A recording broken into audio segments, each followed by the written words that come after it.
Hello everyone, welcome back to the Harshi DSC classes. ఈరోజు మనం ఈ వీడియోలో సైన్స్ సోషల్కి సంబంధించినటువంటి బిట్స్ అయితే చూద్దామండి.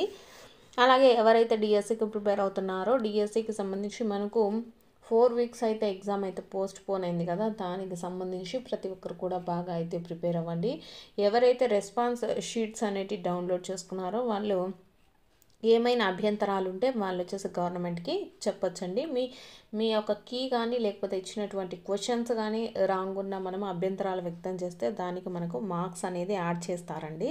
సో ఇలా మనకు రెస్పాన్స్ షీట్స్ అయితే ఎవరైతే టెట్ ఎగ్జామ్ రాశారో డౌన్లోడ్ చేసుకోండి. అలాగే మీరు డిఎస్సికి క్వాలిఫై అయ్యారు అనుకుంటే వాళ్ళు వచ్చేసి డిఎస్సికి కూడా ప్రిపేర్ అవ్వండి. సో మనము కొన్ని క్వశ్చన్స్ అయితే చూద్దామండి సైన్స్ సోషల్కి సంబంధించి. భారతదేశపు పెద్ద ఉడత ఇండియన్ జైంట్ స్క్వెరల్ ఒక ఏది అనేసి ఇచ్చారండి. దీంట్లో మనకు ఆపదలో ఉన్న జాతి, అంతరించిపోయిన జాతి, అలాగే ఎండమిక్ జాతి, ఆక్రమిత జాతి అనేసి ఇచ్చారు.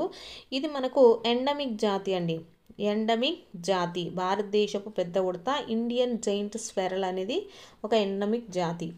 నెక్స్ట్ క్వశ్చన్, ఒక ఆవేశపూరిత వస్తువు మరొక ఆవేశపూరిత లేదా ఆవేశరహిత వస్తువు పైన కలుగజేసే బలాన్ని ఏమని పిలుస్తారు అంటే స్థావర విద్యుత్ బలం అనేసి పిలుస్తారండి.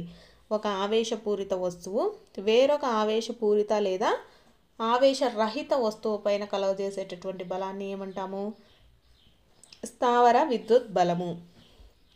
నెక్స్ట్ క్వశ్చన్ వచ్చేసి, క్రింది వాటిలో శిలాజ ఇంధనం ఏది అనేసి ఇచ్చారు. శిలాజ ఇంధనం వచ్చేసి బొగ్గు అండి, అదే అందరికీ తెలిసిందే. క్రింది వాటిలో శిలాజ ఇంధనం వచ్చేసి బొగ్గు. నెక్స్ట్ క్వశ్చన్, స్టీల్ తీగ కంటే బలమైన దారం ఏది అనేసి ఇచ్చారు. ఇది వచ్చేసి మనకు నైలాన్ దారం అండి. నైలాన్ దారము స్టీల్ తీగ కంటే బలమైన దారం ఏది అంటే నైలాన్ దారము. ఇక్కడ నూలు దారము, ఉన్ని దారము, పట్టు దారము ఇవన్నీ మనకు న్యాచురల్గా సహజంగా వచ్చినటువంటి దారాలండి. నైలాన్ దారం అంటే మనం కృత్రిమంగా తయారు చేస్తాం కాబట్టి దీనికి మనకు ఎక్కువ బలంగా ఉంటుందన్నమాట. స్టీల్ కంటే బలమైన దారం ఏది అంటే నైలాన్ దారం. నెక్స్ట్ క్వశ్చన్,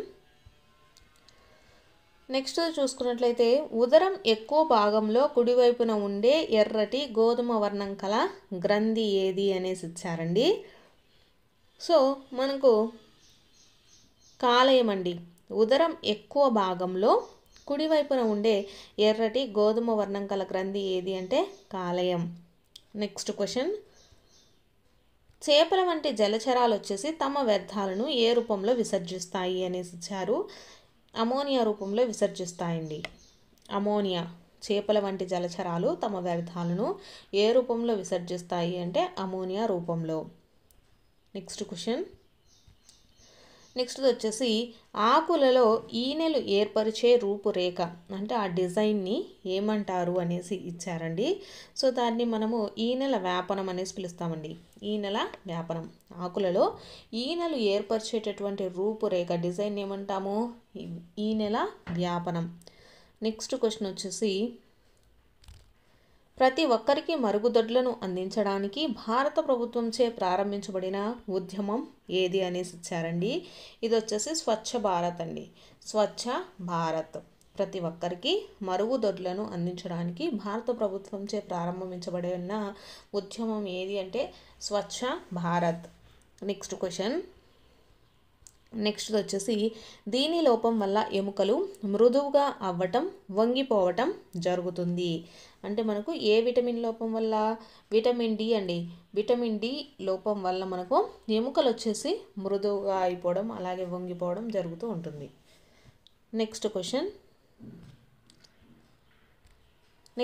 వచ్చేసి మింగిన ఆహారాన్ని జీర్ణాశయం లోపలికి వేరు చేసే నాళం వంటి నిర్మాణం ఏది?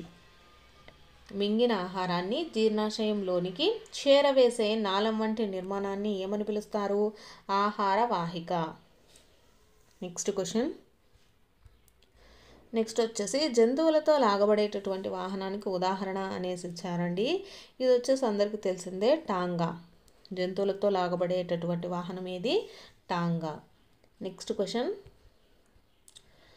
క్వశ్చన్ వచ్చేసి ఇంటిలో ఆడుకునే ఆటల సముదాయాన్ని గుర్తించండి అనేసి ఇవ్వడం జరిగింది. ఇంటిలో ఆడుకునేటి ఏంటండి? లూడో, చదరంగం, క్యారమ్స్. లూడో, చదరంగము, క్యారమ్స్. Next question. నెక్స్ట్ వచ్చేసి సోషల్కి సంబంధించిన క్వశ్చన్స్ అండి. ఇక్కడ సరికాని జతలను గుర్తించండి అనేసి ఇచ్చారండి. సో వీటిల్లో చూసుకున్నట్లయితే మనకు ఫౌజ్దారీ అదాలత్ అంటే సివిల్ కోర్ట్ అనేది కాదండి. దివానీ అంటే భూమి చిస్తును వసూలు చేసే అధికారాన్ని వచ్చేసి దివానీ అంటారు. అలాగే మైసూర్ పులి ఎవరు అంటే టిప్పు సుల్తాన్ అండి. సిపాహి అంటే సిపాయి. నెక్స్ట్ క్వశ్చన్ వచ్చేసి నిజ్ మరియు రైతీ పద్ధతులు ఈ పంట సాగుకు సంబంధించినవి. ఇవి వచ్చేసి నీలిమందుకు సంబంధించినవండి. 8th క్లాస్లో ఉంది ఈ లెసన్. నిజ్ మరియు రైతీ పద్ధతులు ఈ పంట సాగుకు సంబంధించినవి అంటే నీలిమందు. Next question. నెక్స్ట్ది వచ్చేసి ప్రత్యేకంగా నిర్మించబడిన చెరువులలోనూ కాలువలలోనూ చేపలు పెంచడాన్ని ఏమంటాము? సో మనకు దీంట్లో చేపలు పెంచడాన్ని ఏమనేసి ఇచ్చారు? పిసికల్చర్ అంటారండి. చేపలు పెంచడాన్ని ఏమంటాము? పిసికల్చర్ అనేసి చెప్తాము. Next question. వాతావరణంలో నైట్రోజన్ శాతం ఎంత అనేసి ఇచ్చారండి. వాతావరణంలో నైట్రోజన్ వచ్చేసి మనకు 78% అయితే ఉంటుందండి. నెక్స్ట్ క్వశ్చన్ వచ్చేసి కాకతీయుల కాలంలో గ్రామ పెద్దను ఇలా పిలిచేవారు అనేసి ఇచ్చారు. రెడ్డి అని పిలుస్తారండి. కాకతీయుల కాలంలో గ్రామ పెద్దని ఏమని పిలిచేవారు అంటే రెడ్డి. Next question. నెక్స్ట్ వచ్చేసి పద్మశ్రీ అవార్డు పొందినటువంటి మొదటి మహిళా శాస్త్రవేత్త ఎవరు? సో జానకి అమ్మాల్ అండి. పద్మశ్రీ అవార్డు పొందినటువంటి మొదటి మహిళా శాస్త్రవేత్త ఎవరు అంటే జానకి అమ్మాల్. నెక్స్ట్ వచ్చేసి సతీ సహగమనం నిషేధించబడిన సంవత్సరం అండి. సతీ సహగమనాన్ని ఎప్పుడు నిషేధించారు? 1829. సతీ సహగమనాన్ని ఎప్పుడు నిషేధించారంటే 1829వ సంవత్సరం అండి. నెక్స్ట్ క్వశ్చన్ వచ్చేసి భారత రాజ్యాంగంలోని 40వ అధికరణ దేన్ని సూచిస్తుంది అనేసి ఇచ్చారండి. 40వ అధికరణ వచ్చేసి మనకు స్థానిక స్వపరిపాలననండి. భారత రాజ్యాంగంలోని 40వ అధికరణ దేన్ని సూచిస్తుంది? స్థానిక స్వపరిపాలన. Next question. నెక్స్ట్ వచ్చేసి రోళ్లపాడు వన్యమృగ సంరక్షణ కేంద్రము వీటి యొక్క ఆవాసము అనేసి ఇచ్చారండి. ఇది వేటి యొక్క ఆవాసము అంటే బట్టమేక పక్షి అండి. బట్టమేక పక్షి.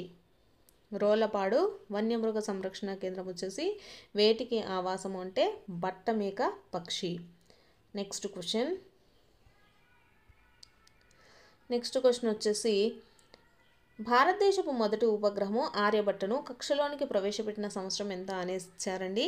ఎప్పుడు ప్రవేశపెట్టారు అంటే 1975 అండి.